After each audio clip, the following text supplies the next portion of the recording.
Bloomberg UTV.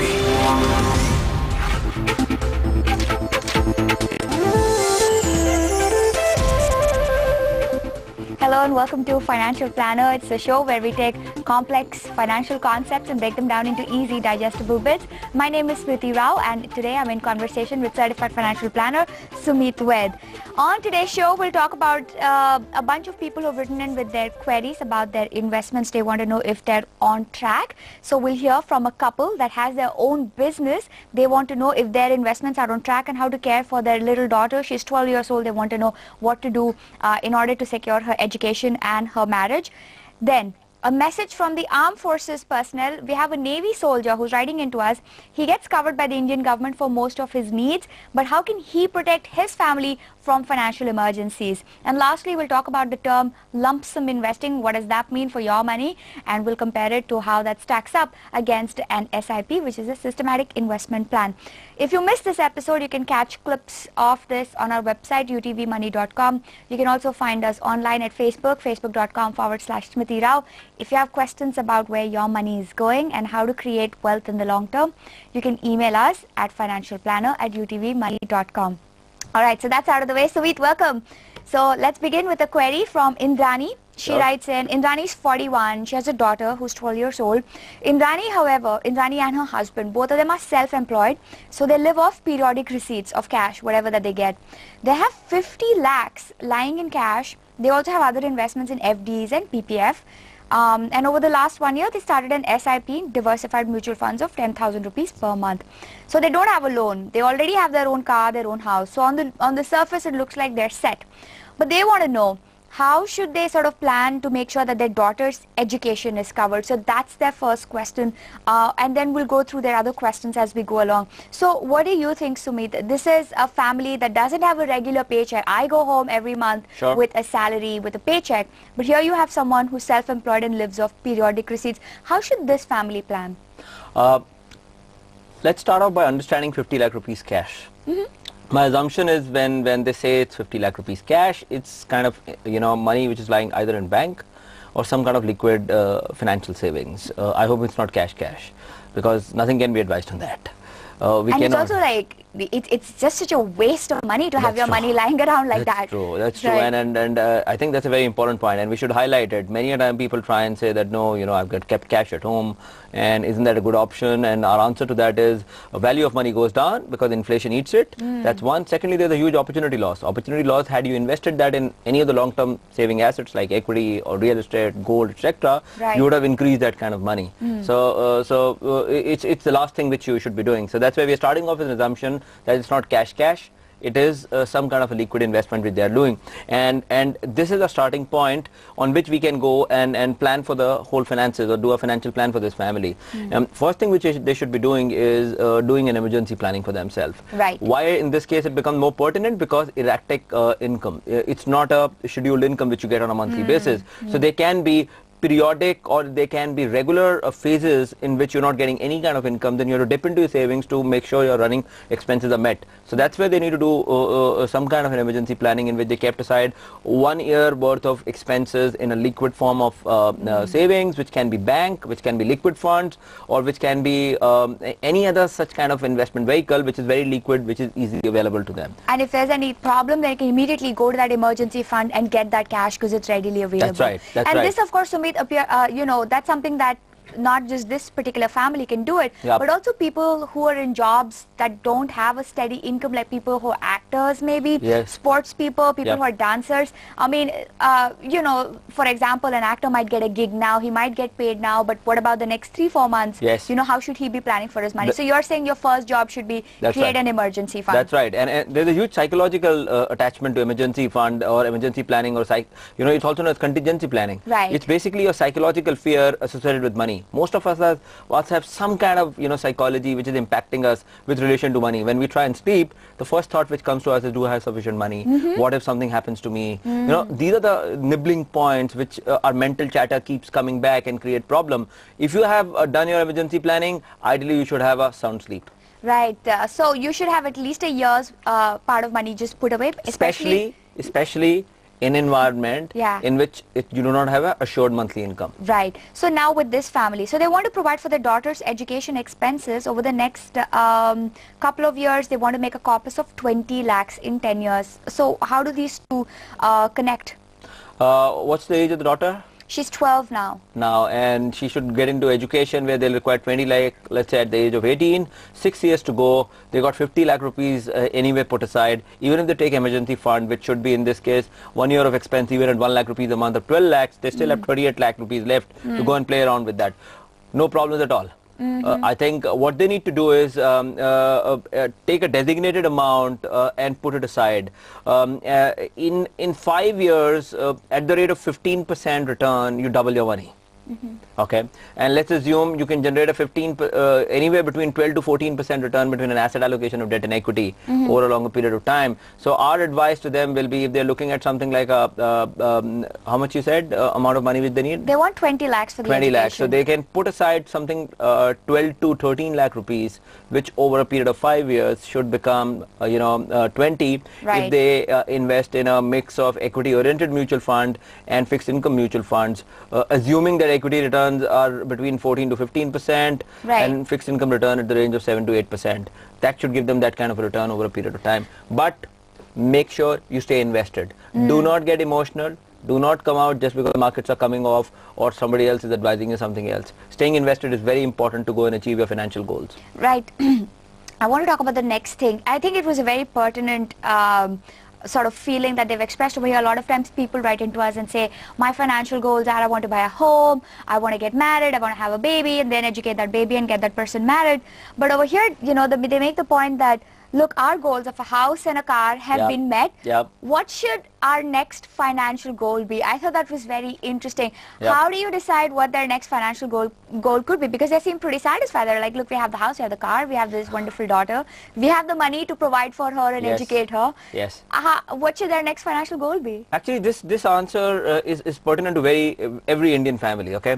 And I'll start answering this by taking an example. If you go any international location, most of the time you find Japanese, predominantly Japanese, in the 60s and 50s or 70s, yeah. moving around with cameras in their hand, and it's a joke sometime also. They click on everything which is moving around, but you don't find many Indians doing it. Yeah. The reason is they have goals and dreams which they really provide for post their retirement or even pre-retirement, which is other than buying a house, children's education and marriage.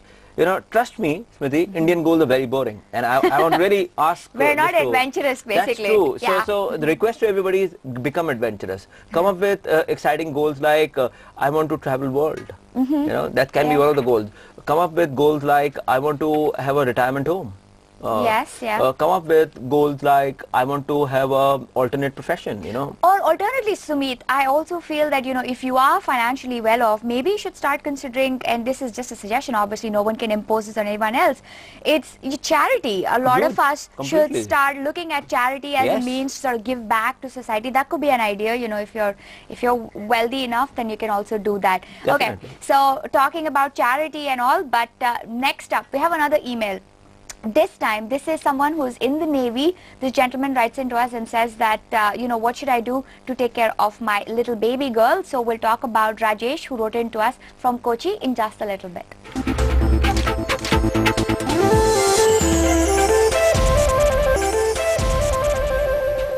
Welcome back. You're watching Financial Planner with me, Smriti Rao. I'm in conversation with certified financial planner Sumit Vaid, and we're taking viewer queries.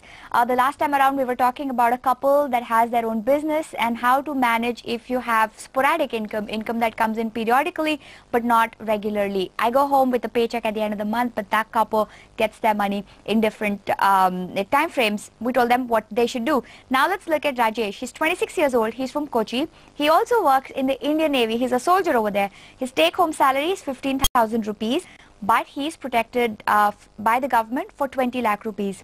Here is his breakup of his investments. Provident fund 3,000, mutual fund 1,000, ULIP 1,000. But here's the thing, he has a 5-month-old baby and he wants to invest for her education and marriage. Rajesh, thank you so much for writing in. We really appreciate you writing in, and also plus we think it's really cool that you work for the Navy. So let's see what Sumit has in terms of investment ideas. So what do you think? 15,000, what should he do, and can he increase his investments, or is it enough for now? Okay, let's start off by the point which you left out by telling Rajesh, that it's great that he's doing this right now. A great service. That's right, at this stage of his life, and more so for most of our armed forces viewers which are viewing. In their case, we have seen, Smriti, 2-3 things. One, they are usually posted and they have a very active life which doesn't get them into bigger and larger metros where they don't have access to financial advice. So many a time, they get into a typical problem of hearsay or herd mentality or trusting unscrupulous kind of people. I have met up with a lot of armed forces people who got into schemes like tree plantation or some kind of resort funding kind of a scheme itself because they trust a lot of people. So first and foremost, my request to all the armed forces people is, you are one of the most important people for our country, and you need to take care of finances, and the best way of doing it is having your financial plan, because once you have your financial plan, irrespective where you're posted, wherever you go, you'll always stick to that financial plan and know what you need to do and what you don't need to do. Right. So for them, yep. Sorry, Sumit, but to that point, I want to make, you must have a financial plan because you're posted in different places. That's and right. What happens. Another thing is I've noticed is that if you're in the armed forces, you get access to a lot of different services. Yes. So while you're working, you're taken care of. But what happens the minute you stop working? Very true. Or the minute, you decide that, okay, this is it, I want to take voluntary retirement or something like that. Yep. So for the time that you're with the Army, the Navy, the Air Force, you're fine. But the day you leave is when, a lot of people get overwhelmed. So you're right. So they should have a financial plan. They should have a financial plan. So coming back to this specific question in which he has, how much money is going into the PPF? He has 3,000 going in there. 3,000 going into the PPF, 1,000 going into mutual funds, and 1,000 going into ULIP. So out of 15,000, 5,000 is getting meticulously saved every month, and he's left with 10,000 rupees. And assuming that most of your other expenses, whether it's rentals, whether it's subsidized food and many of the other things which is coming as a benefit of armed forces are coming to you, we still feel there is a little bit of margin for you to save. Usually thumb rule for most of the normal salaried people is 30% of savings on a monthly basis. But in armed forces, because many of your things are taken care by your services, we sometimes advise you to target 50% of monthly savings. Because they can afford to put away that money. They can, and the point which you made, their retirement age is much earlier than the other people. True. So they have lesser amount of time to really go and plan for it, and then the lifestyle really changes. So in that case, 50% is the target, which is good for even Rajesh, and there he has a possibility of 2,000 to 3,000 rupees more, which he can do, provided he link it to a goal. Right, and the goal over here is, of course, then do you think that his goal should be retirement also and then providing for his daughter too? How should he prioritize what his goal should be? I think let's start off with his daughter's education, because that's going to come much earlier. So that's high priority for him right now. And the second should be his retirement, which you need to really plan. These two goals are sufficient for him to really go right now. And as he progresses in his career, as his family progresses, then he can get the other goals like housing, might be vacations, might be any other family-oriented goal, or something more exciting like buying a Harley Davidson. Absolutely. And so talk about how he should go about planning for his baby, Sumit, because I think in terms of specific ideas, what can you tell Rajesh? Because if I know he's watching right now, so any specific mutual funds that he should be looking at, or what should he do so that, because if she's 5 months old now, she's going to start going to school, 2.5, 3, preschool. So how should he make that corpus? Actually, education goal is a very interesting goal, and right advice for most of our clients, even Rajesh, is that try and plan for senior education. That means, starting 16 year onwards is what you need to save for. The prior school education is not ideally to be saved or planned for. You should come out of your expenses, which is part of your income, and you should plan within that. But definitely look for planning and saving for senior education, because that's where the cost really hits you. And considering the baby is 5 months, we have close to 16 years to really go and achieve this goal. So you have time with you, you have compounding magic which can work wonders for you. And out of the current 1,000 rupees which you are investing into your mutual funds and 1,000 into ULIP, we can link this to the goal of education. And best way is for you to articulate how much money do you think, if your child was grown up today, you'll spend today to get education. Just to give you an example, you might have chosen that I'll send my daughter to Manipal University. You know, the cost of doing that in today's course must be something in region of 5 to 8 lakh rupees per annum. And for a 4-year course, it will be anywhere ranging from 20 to 30 lakhs. Now, if it's today costing you 30 lakhs, after 16 years, inflation will definitely have an impact. Might be it is, you know, close to 70 lakhs, 80 lakhs. So now your target is, over a period of 16 years, I need to invest sufficient amount of money which could become 50 to 70 lakhs what I need for my children's education. Right. So start now, but your goal should be the long-term education, but not so much school and preschool. That's right. Because that will get taken care of out of your expenses. That's right. All right. So when you're saying link that mutual fund and ULIP, so that 2,000 that you're putting away, so that money should be used for your daughter's education 16 years on. Yes. And also the power of compounding. We keep talking about that, Rajesh. It's a good thing you started now, because in the next 16 years, things will get sorted out. You don't have to worry. And I'll not be surprised. He doesn't need to save too much more than what he's doing currently to hit that number. Wow. That's what power of compounding is. So he's all set then. Rajesh, thanks so much for your email. We'll take a quick break. When we come back, we'll talk about what does it mean when people say lump sum investing. That's coming up.